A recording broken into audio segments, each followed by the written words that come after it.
Bonjour et bienvenue dans cette nouvelle vidéo de Vivre sainement sur Patrick Cohen, la chronique de désinformation contre la chloroquine et le professeur Raoult.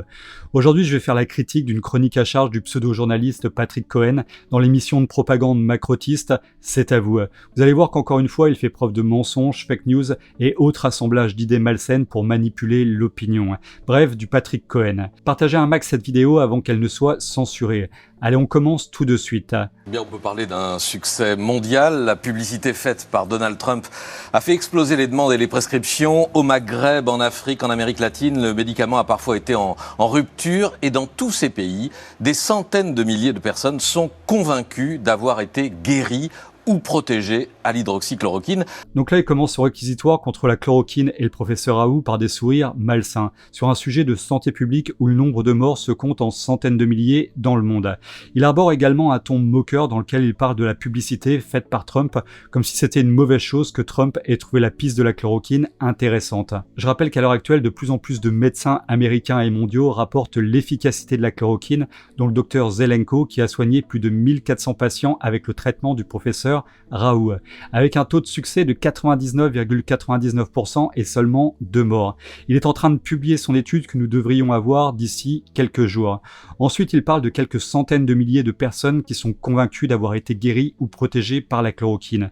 C'est incroyable comment ce mec, il se prend pour Madame Irma. Il a regardé dans sa boule de cristal ce matin, il a compté un par un le nombre de cas qu'il suggère, il a regardé leurs dossiers médicaux et enfin affirme sa pitrerie. C'est vraiment ridicule, c'est une phrase qui est une supposition sortie de son imagination malsaine. Ce propagandeur est manipulateur. Et donc là-dessus, il va dire: l'argument répété que les malades du Covid guérissent naturellement dans 97% des cas. Donc il suggère que 97% des malades guérissent naturellement pour suggérer que les centaines de milliers de patients dont il parlait auparavant étaient simplement guéris naturellement. Alors c'est certainement vrai pour une partie, mais sa théorie est juste sortie de son imagination malsaine. Avec ce montage d'idées, il laisse à penser que la chloroquine n'a guéri personne et que tous ces gens furent guéris de manière naturelle. Il essaye donc de manipuler l'opinion et ce gars est payé avec nos impôts. Cette remarque liée à la précédente sont juste un procédé de communication qui consiste à assembler des idées sans aucun fondement scientifique, juste pour discréditer la chloroquine. Ça a marché pour moi, je suis la preuve vivante que le traitement est efficace, on peut appeler ça si vous voulez l'effet Estrosi, le maire de Nice qui l'a répété sur tous les écrans. J'avais de la fièvre et le nez qui coule, j'ai pris le traitement Raoult, je vais bien et je ne me mouche plus, même si sans doute ça aurait été pareil avec du Doliprane ou du jus d'orange, on ne le saura jamais. Et là encore, c'est un tissu de mensonges et d'imagination délirante. Il prétend que Christian Estrosi aurait pu aussi être guéri par un Doliprane ou un verre de jus d'orange. Comment peut-il affirmer ceci? Est-il un docteur? A-t-il fait des études sur le Doliprane et le Covid-19?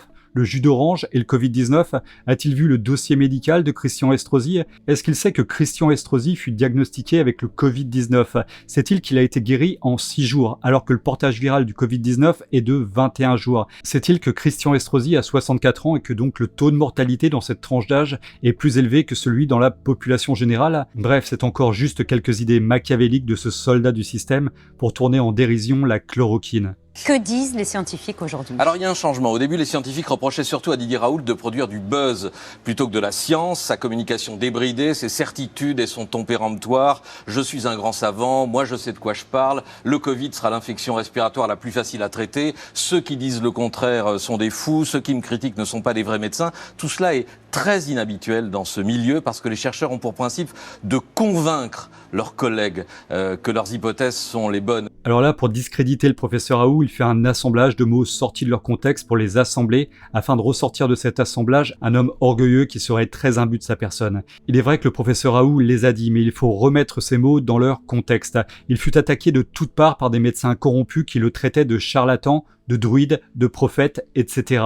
Il fut donc obligé de rappeler qu'il était un chercheur émérite reconnu dans le monde entier. Cet assemblage de mots hors contexte est une fraude intellectuelle et digne d'un journalisme de caniveau, à la solde du pouvoir. Ensuite, il fait encore un assemblage d'idées entre d'autres expressions hors contexte du professeur Raoult, rappelant que ceux qu'il critiquait étaient des médecins de bureau et le fait qu'il faut arriver à convaincre les autres pour arriver à un consensus. Encore une fois, il fait preuve de malhonnêteté intellectuelle. Je rappelle que dès le départ, le professeur Raoult s'est fait insulter, traîné dans la boue par des médecins en conflit d'intérêts énorme avec les labos du style Karine Lacombe. Comment trouver un consensus avec ces gens-là ? La science se construit par consensus. Didier Raoult préfère, lui, asséner plutôt que convaincre, et il l'assume d'ailleurs dans une interview à Match cette semaine. Le consensus, c'est Pétain, dit-il. Malgré cela, les scientifiques accordaient à la chloroquine le bénéfice du doute. Ça peut marcher, espérons-le, mais attendons les études rigoureuses. Et oui, donc là, il insiste encore sur le consensus avec des mots pas choisis au hasard pour bien manipuler les idées qu'il en dégage, avec des expressions comme le professeur Raoult préfère asséner plutôt que convaincre, et il l'assume. Je rappelle qu'asséner veut dire s'exprimer avec brutalité. Donc ce journaliste du pouvoir rentre dans une vision manichéenne de propagande. D'un côté, les gentils médecins en conflit d'intérêts souhaitent juste discuter le traitement du méchant professeur Raoult, violent, imbu de sa personne.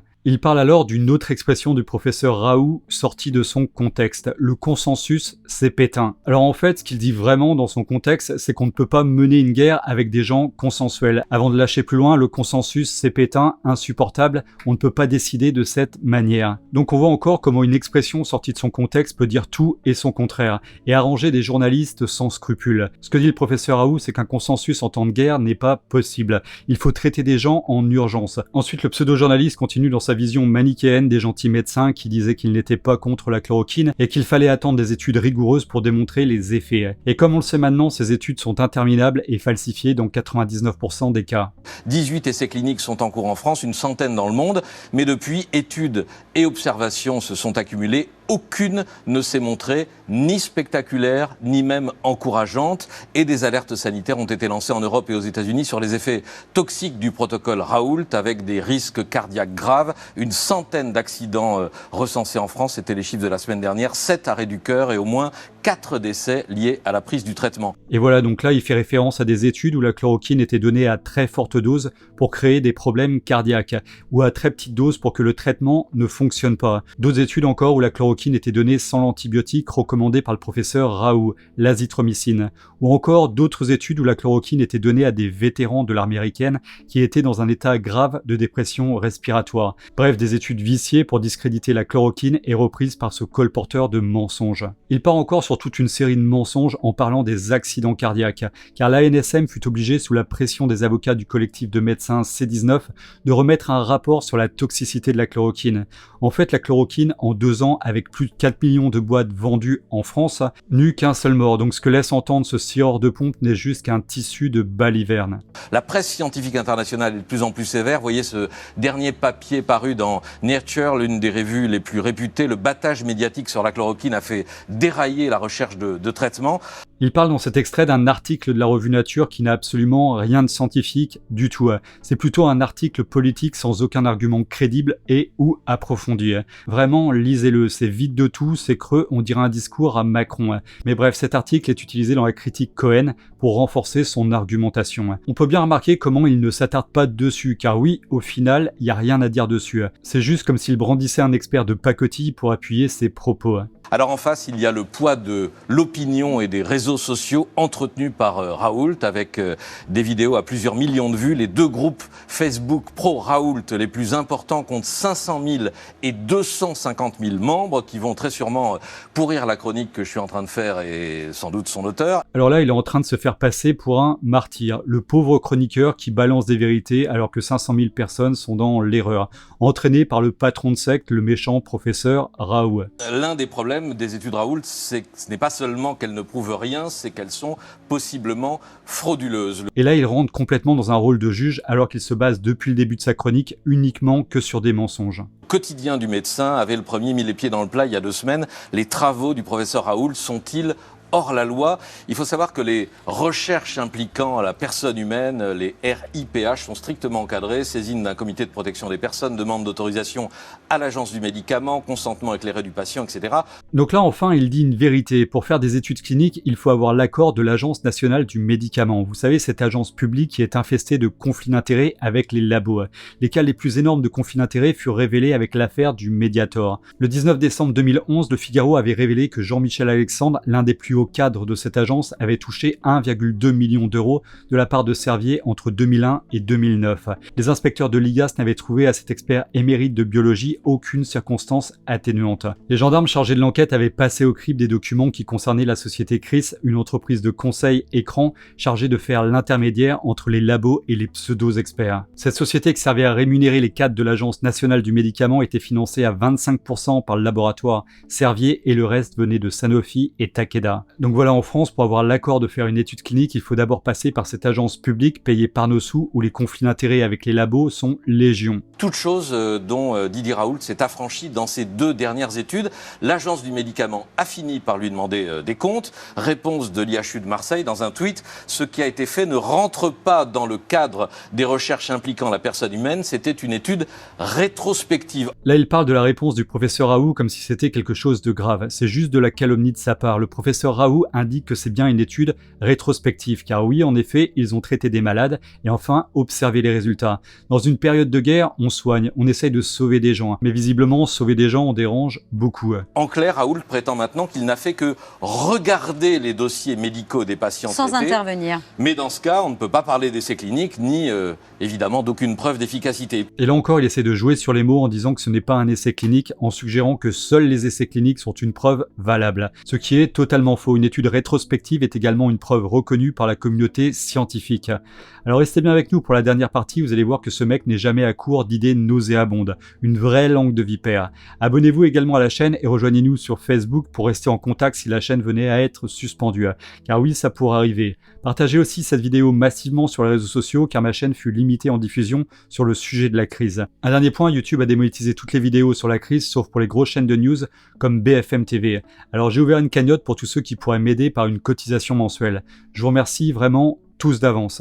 L'ordre dénonce, je cite, les faux espoirs de guérison, la mise en danger des patients qui pourrait entraîner une suspension d'activité des médecins concernés, avec en référence plusieurs articles du Code de la santé publique, dont celui qui interdit le charlatanisme. Il faut comprendre que la menace est maintenant pénale. Un essai sauvage sans consentement du patient est passible de 3 ans de prison. Il parle du message de l'ordre des médecins qui n'était pas adressé au professeur Raoult, sinon ce message lui aurait été adressé personnellement. C'est juste des menaces gratuites, en mettant bien en évidence le mot charlatanisme pour bien sûr encore associer le professeur Raoult à cette expression. Il ne le dit pas directement mais associe les idées et les mots. C'est encore de la manipulation malsaine. Est-ce que Didier Raoult a réagi? Oui, en disant qu'il ne se sentait pas concerné et en poursuivant une forme de fuite en avant tonitruante. On en a entendu quelques extraits il y a un instant au début de l'émission, alors qu'il sait son impact dans l'opinion. Et donc il parle de la réponse du professeur Raoult en disant qu'il continue une fuite en avant tonitruante. Encore une expression malsaine dans la bouche de cette imposture de journaliste. Il parle donc de cette réponse sans la citer parce qu'évidemment la citer décrédibiliserait l'argument de ce pantin du système. Le professeur Raoult indiquait qu'il ne se sentait pas concerné car les doses de chloroquine étaient des doses habituelles et données sous surveillance médicale et que l'azithromycine est le traitement de base des infections respiratoires. Et oui, donc citer sa réponse aurait cassé l'argument de Cohen. Donc voilà la chronique à charge d'un journaleux à la botte du pouvoir payé avec nos sous. Ne vous inquiétez pas mes amis, de nouvelles études encore parues ces derniers temps dévoilent à nouveau l'efficacité de la chloroquine. J'en attends encore une, celle du docteur Zelenko, et je vous ferai une vidéo sur le sujet. Et vous, que pensez-vous de ce journaliste? Voilà, cette vidéo est terminée pour aujourd'hui, j'espère que vous l'avez appréciée. Si c'est le cas, cliquez sur j'aime et partagez massivement sur les réseaux sociaux. Abonnez-vous à la chaîne si ce n'est pas encore fait, et à très bientôt pour une prochaine vidéo sur Vivre Sainement.